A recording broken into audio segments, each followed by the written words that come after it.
വഖഫ് ബില്ലിൽ നിയമ ഭേദഗതിയൊക്കെ വരുത്താൻ വേണ്ടി JPC ഇതിൻ്റെ ഒരു കരട് രൂപമൊക്കെ തയ്യാറാക്കി വെക്കുന്നുണ്ട്. പക്ഷേ കേരളത്തിലെ വഖഫ് ബോർഡിന് അതിനോട് തീരെ യോജിപ്പില്ല എന്നുള്ളതിൻ്റെ ചില വാർത്തകളും പുറത്തു വരുന്നു. എങ്ങനെയാണ് അതിനെ ഒന്ന് കണക്ട് ചെയ്യുക? JPC റിപ്പോർട്ടിൽ വിവിധ സംസ്ഥാന വഖഫ് ബോർഡുകൾക്ക് ഉള്ള അഭിപ്രായ വ്യത്യാസങ്ങളും വിയോജിപ്പുകളൊക്കെ അതിൽ രേഖപ്പെടുത്തിയിട്ടുണ്ട്, അതുകൂടി ഇൻക്ലൂഡ് ചെയ്തിട്ടുണ്ട്.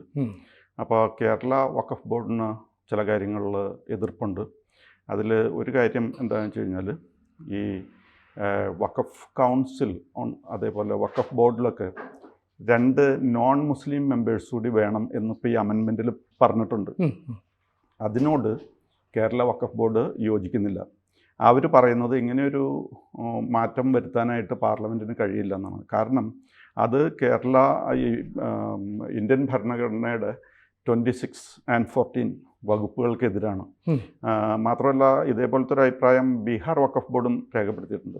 ബീഹാർ വഖഫ് ബോർഡ് പറഞ്ഞിരിക്കുന്നത് എന്താണെന്ന് വെച്ച് കഴിഞ്ഞാൽ കേരള, തമിഴ്നാട്, കർണാടക, UP ഈ 4 സംസ്ഥാനങ്ങളിലൊരു നിയമമുണ്ട്. അതെന്താണെന്ന് വെച്ച് കഴിഞ്ഞാൽ ഹിന്ദു മതപരമായ സ്വത്തുക്കൾ അത് കൈകാര്യം ചെയ്യുന്നതിന് ഹിന്ദുക്കൾക്കേ അധികാരമുള്ളൂ. അതിൻ്റെ കമ്മിറ്റികളിലും മറ്റ് സംഘടനകളിലൊക്കെ ഹിന്ദുക്കളെ പാടുള്ളൂ ഹിന്ദു മതപരമായ സ്വത്തുക്കൾ കൈകാര്യം ചെയ്യാനായിട്ട്. അപ്പോൾ ഹിന്ദുക്കൾക്ക് അങ്ങനെ ആകാമെങ്കിൽ, അവരുടെ മതപരമായ പ്രോപ്പർട്ടി കൈകാര്യം ചെയ്യാൻ ഹിന്ദുക്കൾ തന്നെ ആകാമെങ്കിൽ എന്തുകൊണ്ട് ഹിന്ദുക്കൾക്ക് മുസ്ലിംസിന് അതേപോലെ ആയിക്കൂടാന്നാണ് കേരള വഖഫ് ബോർഡ് ഒരു സംശയമല്ല ഒരു കംപ്ലൈൻറ്റ് പറഞ്ഞിരിക്കുന്നത്. അതാണ് അതിലൊരു പ്രധാനപ്പെട്ട പ്രശ്നം. പിന്നെ വേറെ ഒരു കാര്യം അഭിപ്രായ വ്യത്യാസം പറഞ്ഞിരിക്കുന്നത് ഈ വഖഫ് ബൈ യൂസർ എന്ന് പറഞ്ഞൊരു ഏർപ്പാടുണ്ടായിരുന്നു. ഇപ്പോൾ കുറേ നാൾ മതപരമായ കാര്യങ്ങൾക്ക് ഏതെങ്കിലും ഒരു സ്ഥലം വാടകയ്ക്ക് എടുക്കുകയോ അങ്ങനെയൊക്കെ വരുന്ന സ്ഥലങ്ങൾ കുറേ കഴിയുമ്പോൾ അത് വഖഫ് പ്രോപ്പർട്ടി ആയിട്ട് മാറുന്നൊരു ഏർപ്പാടുണ്ടായിരുന്നു, വഖഫ് ബൈ യൂസർ എന്ന് പറഞ്ഞിരിക്കുന്നത്. അത് പാടില്ല എന്നാണ് ഇപ്പോഴത്തെ നിലപാട്. പുതിയ അമെൻമെൻറ്റ് വന്നു കഴിയുമ്പോഴുള്ള നിലപാട് അത് കേരളത്തിലെ വഖഫ് ബോർഡിന് സ്വീകരിക്കാൻ കഴിയില്ല. അവർ അതിനോടും എതിർപ്പ് പ്രകടിപ്പിച്ചിട്ടുണ്ട്. പിന്നെ വേറൊരു കാര്യം എന്താണെന്ന് വെച്ച് കഴിഞ്ഞാൽ ആർക്കും തങ്ങളുടെ സ്വത്ത് വഖഫിന് കൈമാറ്റം ചെയ്യാം എന്നാണ് ഇപ്പോഴത്തെ നിലവിലുള്ള വ്യവസ്ഥ.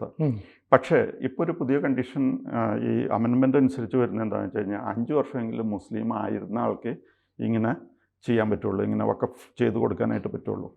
അപ്പോൾ നമ്മുടെ കേരള വഖഫ് ബോർഡ് കാണുന്ന പ്രശ്നം എന്താണെന്ന് വെച്ച് കഴിഞ്ഞാൽ ആർക്കെങ്കിലും ഒരാൾക്ക് അങ്ങനെ പെട്ടെന്ന് ഹൃദയത്തിൽ നിന്ന് ഒരു ഉൾവിളി വരികയാണ്, ഇത് വഖഫ് ബോർഡിന് കൊടുക്കാം, വഖഫ് ബോർഡിന് കൊടുക്കാം, വഖഫ് ബോർഡിന് കൊടുക്കാം എന്ന് ഉള്ളിൽ നിന്ന് ഇങ്ങനെ ഒരു വിളി വന്നു കഴിഞ്ഞാൽ എന്ത് ചെയ്യും?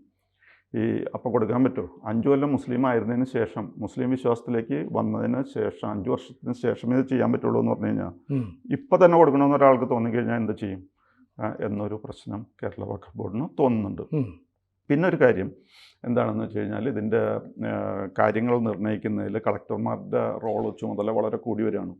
അപ്പോൾ കളക്ടർമാർ ഇതിനെ ഏർപ്പെടുത്തുന്നത് ശരിയല്ല. കാരണം എന്താണെന്ന് വെച്ചാൽ collectors are already very busy, അവർക്ക് ഒരുപാട് ജോലിയുണ്ട്. അതുകൊണ്ട് മറ്റു കാര്യങ്ങളിലൊന്നും ശ്രദ്ധിക്കാൻ പറ്റില്ല. അപ്പോൾ അവർക്കൊരു സിനിമയ്ക്ക് പോകണമെന്നോ അല്ലെങ്കിൽ വീട്ടിൽ റെസ്റ്റ് എടുക്കണമെന്നൊക്കെ പറയുമ്പോൾ അതിന് സമയം കിട്ടാതെ വിഷമിക്കുന്നവരാണ് അവർ. കാരണം അവർ 24 hours എൻഗേജ്ഡ് ആണ്. അപ്പോൾ അങ്ങനെയുള്ളവരെ ഇതിലേക്ക് വെറുതെ വലിച്ചു കൊണ്ടുവരേണ്ട, ഇപ്പോഴത്തെ കണ്ടീഷനിൽ അങ്ങോട്ട് പോട്ടെ, എന്തിനാ കളക്ടർമാരെ ബുദ്ധിമുട്ടിക്കുന്നത്, അവർക്ക് നേരമില്ലാതെ വിഷമിക്കുന്നവരല്ലേ എന്നാണ് വേറൊരു കാര്യം പറഞ്ഞിരിക്കുന്നത്. പിന്നെ ഒരു നിശ്ചിത വസ്തു വഖഫ് പ്രോപ്പർട്ടി ആണോ എന്ന് തീരുമാനിക്കാനായിട്ട് വഖഫ് ബോർഡിനെ അനുവദിക്കുന്നതാണ് ആർട്ടിക്കിൾ 40. ഈ 40ാമത്തെ ആർട്ടിക്കിളും മാറ്റാനുള്ള തീരുമാനമാണ്. അപ്പോൾ അത് ശരിയല്ല എന്നാണ് അവർ പറയുന്നത്. ഈ വഖഫ് പ്രോപ്പർട്ടി ആണോ എന്ന് തീരുമാനിക്കാനായിട്ട് വഖഫ് ബോർഡിന് തന്നെ അവകാശം കൊടുക്കുന്ന ആ നിയമത്തെ ക്യാൻസൽ ചെയ്യാൻ പാടില്ല, അത് മാറ്റാൻ പാടില്ല എന്നാണ് കേരള വഖഫ് ബോർഡിൻ്റെ അഭിപ്രായം. അതായത് ആർട്ടിക്കിൾ 40 ക്യാൻസൽ ചെയ്ത് കളയരുതെന്നാണ് അവർ പറഞ്ഞിരിക്കുന്നത്. പിന്നെ വേറൊരു കാര്യം എന്താണെന്ന് വെച്ച് കഴിഞ്ഞാൽ ഇപ്പോൾ ഈ മെമ്പേഴ്സിനെയൊക്കെ വഖഫ് കൗൺസിൽ, സെൻട്രൽ വഖഫ് കൗൺസിലുണ്ട്, പിന്നെ സ്റ്റേറ്റ് വഖഫ് ബോർഡ്സ് ഉണ്ട്.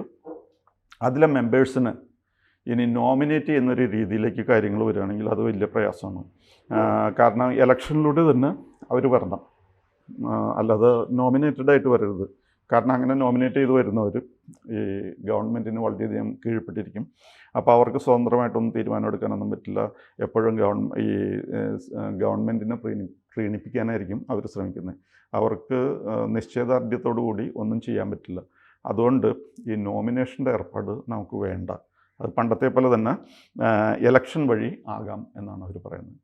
പിന്നെ ഒരു കാര്യം എന്താണെന്ന് വെച്ച് കഴിഞ്ഞാൽ ഈ വഖഫ് സ്വത്തുക്കളുടെ വിവരങ്ങൾക്ക് സംസ്ഥാനത്തൊരു ഡേറ്റാബേസ് ഉണ്ട്. ആ സംസ്ഥാന ഡേറ്റാബേസ് ഉള്ളത് മതി. അല്ലാതെ കേന്ദ്ര പോർട്ടൽ വേണ്ട. അതായത് കേന്ദ്രം ഇതിലൊന്നും ഇടപെടണ്ട. ഇപ്പോൾ നടക്കണമെങ്കിൽ അങ്ങ് നടക്കട്ടെ, കേരളത്തിൽ പോകുന്ന പോലെ അങ്ങോട്ട് പോട്ടെ എന്നുള്ളതാണ് കേരള വഖഫ് ബോർഡിൻ്റെ അഭിപ്രായം. കാരണം വഖഫ് സ്വത്തുകൾക്ക് ഇപ്പോൾ സ്റ്റേറ്റിലുള്ള എന്താണോ ഡീറ്റെയിൽസ് അവൈലബിൾ ആയിട്ടുള്ളത് ആ ഡാറ്റാബേസ് തന്നെ ഉപയോഗിച്ചാൽ മതി എന്നാണ് അവരുടെ അഭിപ്രായം. പിന്നൊരു കാര്യം പറഞ്ഞിരിക്കുന്നത് വഖഫ് നിയമത്തിൻ്റെ പേര്, അത് ആ വഖഫ് തന്നെ മതി, അതിന് വേറെ പേരുകളൊന്നും ഇനി അന്വേഷിച്ച് നടക്കേണ്ട, ഈ രീതിയിൽ തന്നെ അങ്ങോട്ട് പോട്ടെ. ഇതൊക്കെയാണ് നമ്മുടെ കേരള സ്റ്റേറ്റ് വഖഫ് ബോർഡ് പ്രധാനമായിട്ട് ഉണർത്തിയിരിക്കുന്ന ഒരു കംപ്ലയിൻസ്. ഇതിനെപ്പറ്റി പറഞ്ഞിരിക്കുന്നത് ഇങ്ങനെയാണ്.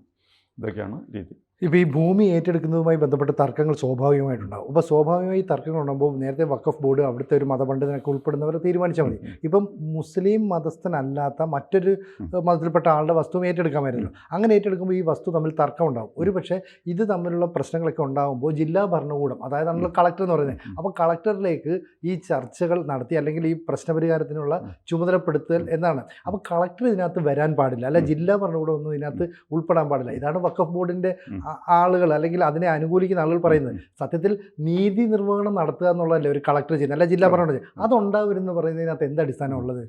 അതെ. അപ്പോൾ അതേപോലെ തന്നെ വേറൊരു പ്രശ്നം കൂടി ഇതിലുള്ളത്, അവർ പറയുന്നത് ഈ 2 പേര് നോൺ മുസ്ലിംസ് വേണം എന്നുള്ളതിനെ പറ്റിയും ഇതേപോലെ ഒരു അഭിപ്രായ വ്യത്യാസം പറയുന്നുണ്ട്. അപ്പോൾ അവർ പറയുന്നത് ഇപ്പോൾ കേരള, കർണാടക, തമിഴ്നാട്, UP ഈ 4 സ്റ്റേറ്റുകളുടെ കാര്യമാണ് ബീഹാർ വഖഫ് ബോർഡ് കോട്ട് ചെയ്തിരിക്കുന്നത്. അവിടെ 4 സ്ഥലങ്ങളിലും എങ്ങനെയാണെന്ന് വെച്ച് കഴിഞ്ഞാൽ ഹിന്ദുക്കൾക്ക് അവകാശപ്പെട്ട ഹിന്ദു മതപരമായിട്ടുള്ള പ്രോപ്പർട്ടീസിൻ്റെ കാര്യത്തിൽ അതിൽ ഹിന്ദുക്കൾ തന്നെ ഇടപെടണം എന്നാണ് പറഞ്ഞിരിക്കുന്നത്. എങ്കിൽ പിന്നെ ഞങ്ങൾക്ക് അങ്ങനെ ആയിക്കൂടെ എന്നാണ് ചോദിക്കുന്നത്. പക്ഷേ ഇതിലൊരു പ്രശ്നമുള്ളത് എന്താണെന്ന് വെച്ച് കഴിഞ്ഞാൽ ഇപ്പോൾ ഈ ക്രിസ്ത്യൻസിൻ്റെ പ്രോപ്പർട്ടീസോ അല്ലെങ്കിൽ ഹിന്ദുക്കളുടെ പ്രോപ്പർട്ടി അല്ലെങ്കിൽ സിഖുകാരുടെ അല്ലെങ്കിൽ പാർസികളുടെയൊക്കെ ആ പ്രോപ്പർട്ടിക്കൊക്കെ ഉള്ള ഒരു പ്രശ്നം എന്താണെന്ന് വെച്ച് കഴിഞ്ഞാൽ അത് അവരുടെ മതവുമായിട്ട് മാത്രമേ ബന്ധമുള്ളൂ. പക്ഷേ ഈ വഖഫ് പ്രോപ്പർട്ടി എന്ന് പറഞ്ഞു കഴിഞ്ഞാൽ പലതും സർക്കാരിൻ്റെ കയ്യിൽ നിന്ന് വന്നിരിക്കുന്നതും ജനങ്ങളുടെ കയ്യിൽ നിന്ന് വന്നിരിക്കുന്നതും. ഇപ്പോൾ നമ്മുടെ മുനമ്പത്തെ പ്രശ്നം പറയാമല്ലോ, മുനമ്പത്തെ പ്രശ്നം വഖഫിൻ്റെ പ്രശ്നമാണ്. മുനമ്പത്തെ പ്രശ്നം പറയുമ്പോൾ മുസ്ലിംസ് മാത്രം അതിൽ ഇടപെട്ടാൽ മതി എന്ന് പറഞ്ഞു കഴിഞ്ഞാൽ അവിടെ സഫർ ചെയ്തുകൊണ്ടിരിക്കുന്ന വിക്ടിംസ് എന്ന് പറയുന്നത് 610 ഫാമിലീസ് എന്ന് പറഞ്ഞാൽ മോസ്റ്റ്ലി ക്രിസ്ത്യൻസാണ്, ബാക്കി അധികം പേരും ഹിന്ദുക്കളാണ്, പിന്നെ ഒരു കുടുംബം മാത്രമേ അവിടെ മുസ്ലിം കുടുംബമുള്ളൂ. അപ്പോൾ അങ്ങനെയുള്ളൊരു പ്രശ്നം വന്നു കഴിയുമ്പോൾ ഈ വഖഫിൻ്റെ ആണെന്നുള്ളത് കൊണ്ട് മാത്രം മുസ്ലിം പ്രശ്നമായിട്ട് അതിനെ കാണാൻ പറ്റില്ല. കാരണം അവിടെ മറ്റ് മതക്കാരും ഇതിൽ ഇൻവോൾവ് ആണ്. അപ്പോൾ അതുകൊണ്ടാണ് ഈ വഖഫിൻ്റെ കേസിൽ 2 നോൺ മുസ്ലിം മെമ്പേഴ്സ് വേണം എന്ന് പറയുന്നത്. 2 നോൺ മുസ്ലിം മെമ്പേഴ്സ് വേണം എന്ന് പറയുന്നതിനോട് പോലും ഇവർ യോജിക്കുന്നില്ല. കാരണം ഈ കാര്യങ്ങളെല്ലാം തീരുമാനിക്കേണ്ടത് ഒരു സമുദായത്തിൽപ്പെട്ട ആളുകൾ മതി. അപ്പോൾ വഖഫുമായി ബന്ധപ്പെട്ട് ഇസ്ലാം മതത്തിൽപ്പെട്ട ആളുകൾ മാത്രം മതിയെങ്കിൽ ഈ ക്രിസ്തീയ മതത്തിൽ നിന്നോ അല്ലെങ്കിൽ ഹിന്ദു മതത്തിൽ നിന്നോ ഒരാളുടെ വസ്തുവാണ് ഏറ്റെടുക്കുന്നതെങ്കിൽ അവർക്ക് വേണ്ടി സംസാരിക്കാൻ ഒരാളില്ലാതാകുന്നു. മാത്രമല്ല ഒരു സ്ത്രീയുടെ പ്രാതിനിധ്യം വേണമെന്ന് പറയുന്നത്. അപ്പോൾ സ്ത്രീ പ്രാതിനിധ്യം എന്ന് പറയുന്നത് മുസ്ലിം സമുദായത്തിൻ്റെ ഒരു നിയമങ്ങൾക്കുള്ളിൽ അവർ അംഗീകരിക്കുന്ന ഒരു കാര്യമേ അല്ല. അപ്പോൾ ഇതെല്ലാം കൂടെ വരുമ്പോൾ പഴയ വഖഫ് നിയമം തന്നെ മതി, അല്ലെങ്കിൽ വഖഫ് എങ്ങനെയാണോ നിലകൊണ്ടത് അത് തന്നെ മതി എന്ന് പറയുന്നുണ്ട്. ഇപ്പോൾ JPC ഇത് തയ്യാറാക്കിയപ്പോൾ തൃണമൂൽ കോൺഗ്രസ് എതിർപ്പുമായിട്ട് വന്നിട്ടുണ്ട്, അതുപോലെ തന്നെ കോൺഗ്രസ് പാർട്ടി എതിർപ്പുമായിട്ട് വന്നിട്ടുണ്ട്. അപ്പം അതുപോലെ തന്നെ ഈ DMK അവരും എതിർപ്പുമായിട്ട് വന്നു. ഇവരെല്ലാം പറയുന്നത് വഖഫിനെ കുഴിച്ചു മൂടാൻ പോവാണ്, വഖഫിൻ്റെ അന്ത്യകൂദാശയാണ് നടത്തുന്നത്. അപ്പോൾ വഖഫ് ഇതുപോലെ തന്നെ നിലനിർത്തണമെന്ന് ഇവരെന്തിനാണ് വാശി പിടിക്കുന്നത്? തികച്ചും വോട്ട് ബാങ്ക് രാഷ്ട്രീയമല്ലേ? അത് തികച്ചും വോട്ട് ബാങ്ക് രാഷ്ട്രീയമാണ്, വേറെ യാതൊരു ലക്ഷ്യം അതിൻ്റെ പിന്നിലില്ല.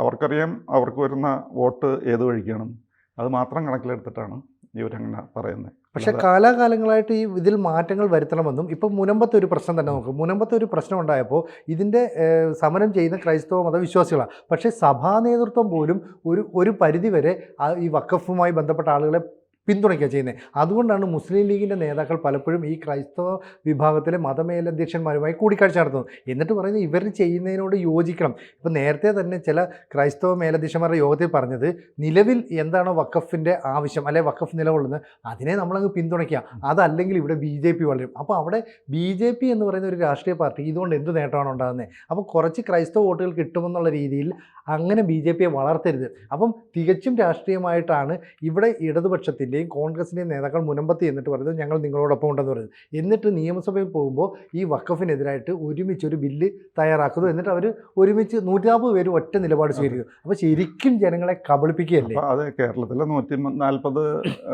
MLA-മാരായാലും മറ്റേ തമിഴ്നാട്ടിലുള്ള DMK ആയാലും പിന്നെ മമതയുടെ അവിടുത്തെ തൃണമൂൽ കോൺഗ്രസ് ആയാലും അല്ലെങ്കിൽ ലാലു പ്രസാദിൻ്റെയോ അല്ലെങ്കിൽ അഖിലേഷ് യാദവിൻ്റെയൊക്കെ ആൾക്കാർക്ക് ഇവരുടെ എല്ലാവരുടെയും കോമൺ ഇൻട്രസ്റ്റ് ഉണ്ട്. അതൊരു വോട്ട് ബാങ്ക് രാഷ്ട്രീയമാണ് അവരെ കാണിക്കുന്നത്. അവർക്ക് വോട്ട് കിട്ടാവുന്ന മാർഗം ഐഡൻറ്റിഫൈ ചെയ്തിട്ട് അവർ അതിനു വേണ്ടിയിട്ട് പ്രവർത്തിക്കുകയാണ്. പിന്നെ ഇപ്പോൾ ഇവിടെ 2 നോൺ മുസ്ലിം മെമ്പേഴ്സ് വേണം എന്ന് എന്തുകൊണ്ട് പറയുന്നു? മറ്റുള്ള മതങ്ങളുടെ കാര്യത്തിൽ ഇങ്ങനെ ഇല്ലയെന്ന് ചോദിച്ചു കഴിഞ്ഞാൽ മറ്റുള്ള മതങ്ങളുടെ കാര്യങ്ങൾ വരുമ്പോൾ മറ്റുള്ള മതങ്ങൾ മാത്രമാണ് അതിൽ ഇൻവോൾവ്. പക്ഷേ ഇവിടെ ഇപ്പം മുനമ്പത്ത് നമുക്ക് പറയാൻ പറ്റും അതിൽ ഈ മുനമ്പത്തെ പ്രോപ്പർട്ടിയിൽ മുസ്ലിംസ് മാത്രമാണ് ഇൻവോൾവ് എന്ന് നമുക്ക് പറയാൻ പറ്റില്ല. അല്ലെങ്കിൽ തമിഴ്നാട്ടിൽ തിരുച്ചെന്തൂർ അപ്പോൾ ഈ തിരുച്ചെന്തൂർ ഗ്രാമത്തിൽ അവിടെ എത്രയോ നൂറ്റാണ്ടുകൾ പഴക്കമുള്ള ഈ ക്ഷേത്രങ്ങളുമായി ബന്ധപ്പെട്ട പ്രശ്നമുണ്ട്. അവിടുത്തെ ഇസ്ലാം നിലവിൽ വരുന്നതിന് മുമ്പ് തൊട്ട് ഹിന്ദു ക്ഷേത്രം അവിടെ നിലവിലുണ്ട്. അപ്പോൾ അതിൻ്റെ കാര്യത്തിൽ നോൺ മുസ്ലിംസ് പാടില്ല എന്ന് പറഞ്ഞിട്ട് കാര്യമില്ലല്ലോ. അപ്പോൾ തിരുച്ചെന്തൂരായാലും മുനമ്പത്തായാലും ഒക്കെ ഇതിലെ വിക്ടിംസ് എന്ന് പറഞ്ഞു കഴിഞ്ഞാൽ നോൺ മുസ്ലിംസാണ്. അപ്പോൾ അതുകൊണ്ടാണ് ഈ നോൺ മുസ്ലിംസ് കൂടി ഇതിൽ ഇൻവോൾവ് ആകണം എന്ന് പറയുന്നത്. നേരത്തെ രീതി അനുസരിച്ചെന്ന് പറഞ്ഞു കഴിഞ്ഞാൽ ഈ വഖഫിൻ്റെ പ്രശ്നത്തിൽ വഖഫിൻ്റെ തന്നെ ഒരു ട്രിബ്യൂണലുണ്ട്. അതിൽ മുസ്ലിംസ് മാത്രമാണ് മെമ്പേഴ്സ് ഉള്ളത്, വേറെ മതക്കാരില്ല. ഇല്ലെന്ന് മാത്രമല്ല ഒരു മത നേതാവ് കൂടിയാണ് അതിനകത്ത് വരുന്നത്, അല്ലാതെ അത് ജുഡീഷ്യറി പവറുള്ള ആളൊന്നുമല്ല. അപ്പോൾ അവരുടെ അടുത്ത് പോയിട്ട് പറഞ്ഞിട്ട് വലിയ കാര്യമൊന്നും ഉണ്ടാവില്ല. അതുകൊണ്ടാണ് ഇപ്പം ഇങ്ങനെയൊക്കെ നിയമങ്ങൾ കുറച്ചുകൂടി റീസണബിൾ ലോജിക്കൽ ഒക്കെ ആക്കി മാറ്റുന്നത്. അപ്പോൾ അതിൽ കുറച്ച് അഭിപ്രായ വ്യത്യാസം പറഞ്ഞിട്ട് ഇന്ത്യ ഒരു ഡെമോക്രാറ്റിക് കൺട്രിയാണ്, അതുകൊണ്ട് അഭിപ്രായങ്ങൾ പറയട്ടെ. അല്ല, ഈ വഖഫിനെ പോലെ വഖഫാണ് ഇപ്പോൾ ഒരു സ്ഥലം കണ്ടിട്ട് ഇത് ഞങ്ങൾക്ക് വഖഫ് ആണ് എന്ന് പറഞ്ഞിട്ട് അങ്ങ് ഏറ്റെടുക്കാൻ പോകുന്നത്. വഖഫ് അത് ഏറ്റെടുത്ത് കഴിഞ്ഞാൽ പിന്നെ അത് എല്ലായ്പ്പോഴും വഖഫിൻ്റെ വൺസ് എ വഖഫ് ഓൾവേസ് വഖഫ് എന്നാണല്ലോ പറഞ്ഞത്. അങ്ങനെയാണെങ്കിൽ ഈ ഹിന്ദു മതത്തിൽ ഏതെങ്കിലും ഇപ്പം ദേവസ്വം ബോർഡുമായി ബന്ധപ്പെട്ട കാര്യങ്ങളാണെങ്കിൽ അവർക്ക് ഏതെങ്കിലും ഒരു സ്ഥലം ചെന്ന് ഇതുപോലെ ഏറ്റെടുക്കാൻ പറ്റുമോ? ഇനി ക്രൈസ്തവ മതത്തിലാണെങ്കിൽ സഭയുടെ സ്ഥലമാണെന്ന് പറഞ്ഞ് ഏറ്റെടുക്കാൻ പറ്റും. അപ്പോൾ ഹിന്ദു മതത്തിലോ ക്രൈസ്തവ മതത്തിലോ ഇത്തരം കാര്യങ്ങളില്ല. വഖഫിൽ മാത്രമാണ് ഇത്തരത്തിൽ നിയമത്തിന് അതീതമായ ചില കാര്യങ്ങൾ ചെയ്യുന്നത്. ഇനി അത് പറ്റില്ല. നിയമപ്രകാരം അങ്ങനെ ഉണ്ടായിരുന്നത് ഭേദഗതി ചെയ്യണമെന്നേ ആവശ്യപ്പെടുന്നുള്ളൂ. അങ്ങനെ ഭേദഗതി ചെയ്യുമ്പോൾ ഇത്രയും കാലം വഖഫിൻ്റേതെന്ന് പറഞ്ഞ് അനധികൃതമായി പിടികൂടിയ പല സ്വത്തുക്കളും തിരിച്ചു കൊടുക്കേണ്ടി വരും. ഇപ്പോൾ പല സ്റ്റേറ്റിലും, ഇപ്പോൾ ഉത്തർപ്രദേശിലാണെങ്കിൽ ഉത്തർപ്രദേശിൽ ഇതുമായി ബന്ധപ്പെട്ട് ഈ വഖഫിൻ്റെ കയ്യിലുള്ള വസ്തു മൊത്തം അളന്ന് തിട്ടപ്പെടുത്തണമെന്ന് യോഗി ആദിത്യനാഥ് എന്ന് പറയുന്ന മുഖ്യമന്ത്രി ആവശ്യപ്പെട്ടു. ഇതേ തുടർന്ന് അവർ അളന്നു കഴിഞ്ഞപ്പോൾ കണ്ടത് ഈ പിടികൂടി അല്ലെങ്കിൽ വഖഫിൻ്റെ കയ്യിൽ നിലവിലുള്ള സ്വത്തിൽ ഏതാണ്ട് 75% സർക്കാർ സ്വത്താണ്. അല്ലെങ്കിൽ സർക്കാർ നമ്മൾ പുറമ്പോക്കെന്നൊക്കെ പറയുന്ന മേഖലയാണ്. ഇതെല്ലാം തന്നെ ഇവർ വഖഫിൻ്റെ ആണെന്ന് പറഞ്ഞ് പിടിച്ചെടുക്കുന്നു. അന്ന് അതിനെ ചോദ്യം ചെയ്യാൻ പറ്റില്ലായിരുന്നു. അപ്പോൾ നിയമത്തിൽ ഭേദഗതി വന്നാൽ കേരളം, തമിഴ്നാടും കർണാടകയും ഉത്തർപ്രദേശും അടക്കം എല്ലാ സംസ്ഥാനങ്ങളിലും ഇത് ചോദ്യം ചെയ്യപ്പെടും. അപ്പോൾ വഖഫിലൂടെ ഈ മുസ്ലിം ഒരു പ്രാതിനിധ്യം അല്ലെ അവരുടെ ഒരു ആധിപത്യം ഇല്ലാതാകും. ഈ ആധിപത്യം ഇല്ലാതാകുന്നതുകൊണ്ടാണ് മറ്റ് പൊളിറ്റിക്കൽ പാർട്ടിയിൽ ഈ പ്രഷർ നൽകുന്നത്. ഇപ്പോൾ കനിമൊഴിയൊക്കെ വന്നിച്ച് പറയുന്നത് വഖഫിനെ നശിപ്പിക്കാൻ പോവുക. വഖഫിനെ ആരും നശിപ്പിക്കുന്നില്ലല്ലോ.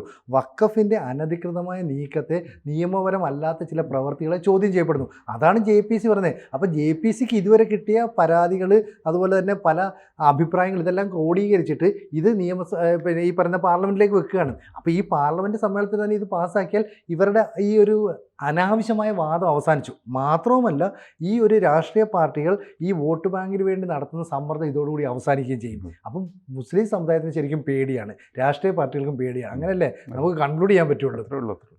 കൂടുതൽ വാർത്തകളും വിശേഷങ്ങളും നിങ്ങളിലേക്ക് എത്താൻ ABC മലയാളം സബ്സ്ക്രൈബ് ചെയ്യുക, ബെൽ ബട്ടണും അമർത്തുക.